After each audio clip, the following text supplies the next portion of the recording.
Let's read Danny Dunn, Time Traveler by J. Williams and Raymond Abrushkin.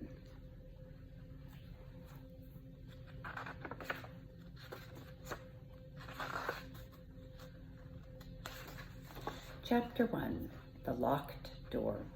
Mrs. Dunn, like all mothers, had a magical ear. She could hear her son Danny grumbling on the other side of a solid wall. She could hear him not getting up in the morning. Once in a while, she could even hear him thinking. On this particular sunny April afternoon, as she did her ironing in the kitchen, she heard a series of noises which would have puzzled or startled a stranger, but which she understood at once.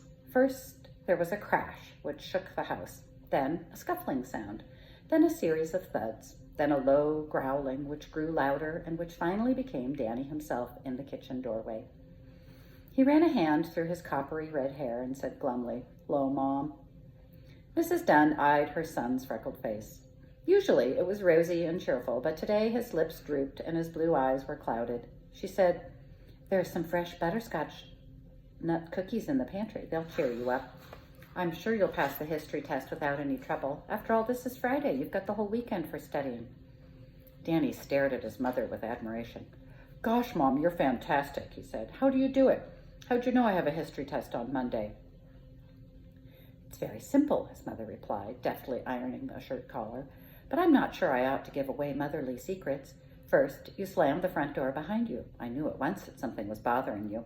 You dragged your feet over the hall table and dumped your school books on it one at a time. Then I knew it had something to do with school, because you only bring home lots of books when you have weekend homework to do. Next, I heard you mumble, 'Rats. First Continental Congress, Second Continental Congress, rats, rats, rats.' That told me the rest of the tale." Danny laughed. "Pretty smooth," he said. Then his face grew gloomy once more. "Darn old history anyway," he said. "I hate that subject. Why do they have to teach it?" "Better hurry up and get yourself a couple cookies," his mother advised. "You sound to me as though your brain is giving way. How could you be educated without knowing something about the history of the human race?" Danny dug into the crock in the pantry and brought out 2 large, soft, still warm cookies. He poured himself a glass of milk and sat down at the kitchen table. He said dreamily. "I love the smell of fresh cookies and the smell of fresh ironing. I guess you're right. We do have to learn some history, but it's so dull, all those names and dates." "Funny," said Mrs. Dunn, sprinkling a little water over another shirt. "When I was a girl, I used to think the same thing about mathematics. All those numbers." "But that's different," Danny protested. "Math is fun. It's almost as much fun as physics or electronics." Mrs. Dunn chuckled, pressing the hot iron into the shirt sleeves. "It's all a matter of taste," she said. Danny shook his head. "No," he replied. "Science is real, and all that history stuff is dead and gone. That's why it's not interesting." "You talk it over with Professor Bullfinch," said Mrs. Dunn with a smile. "I'm sure he doesn't feel that way." Danny's father had died when Dan was only a baby. Mrs. Dunn, to support herself, had taken the job as a housekeeper to the famous scientist Euclid Bullfinch. Although Professor Bullfinch devoted part of his time to teaching at Midston University, he was able to do a considerable amount of private research and had his own well-equipped laboratory built onto the back of his house. He had grown very fond of Danny and had taught him a great deal about science. Between the boy and the kindly, thoughtful man, a deep affection, almost like that of father and son, had grown up over the years. Danny rested his elbows on the table and leaned forward.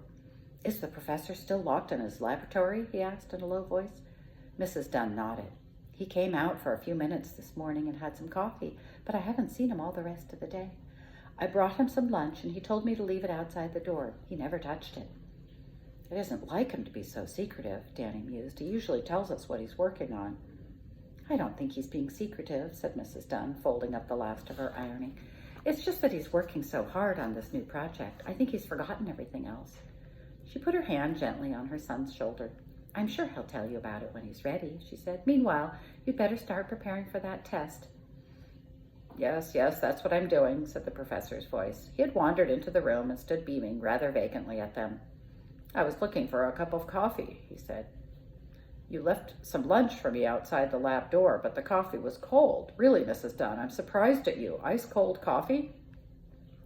She put her hands on her hips and frowned at him. "Euclid Bullfinch," she said sternly, "that tray was left outside your door over 4 hours ago." It was? Dear me, I thought it was only a few minutes since you knocked. He turned to go.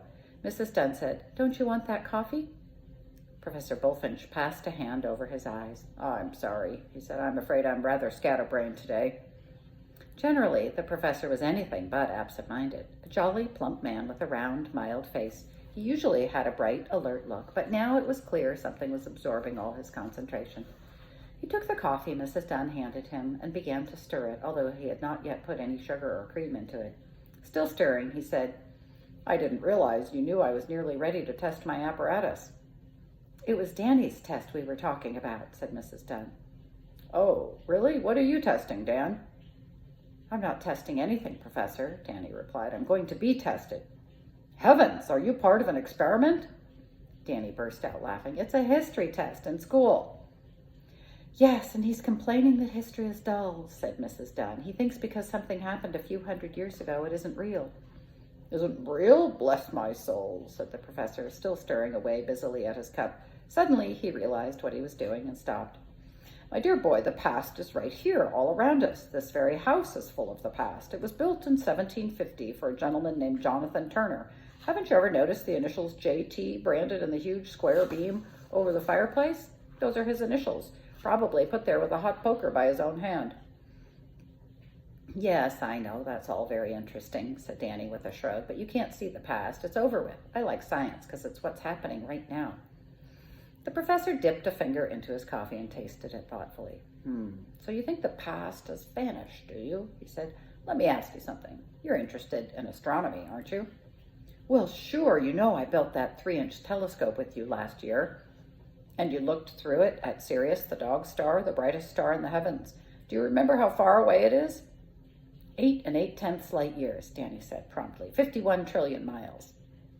Exactly. The light from Sirius took nearly 9 years to get here, didn't it? So the star you saw was not the star it was when you looked at it, but the star of nearly 9 years before. You were looking right smack at the past. Danny blinked. Gee, that's right, he said. I never thought of that. Yes, the professor went on with a faraway look in his eye. How strange and magical discovery can be. Better than a fairy tale. Remember the 7-league boots in the old stories? Today, you can have breakfast in London, get on a jet plane, and have lunch in New York. Want to grow tiny? Look through a microscope. Want to talk to someone on the other side of the earth? You can do it in 5 minutes.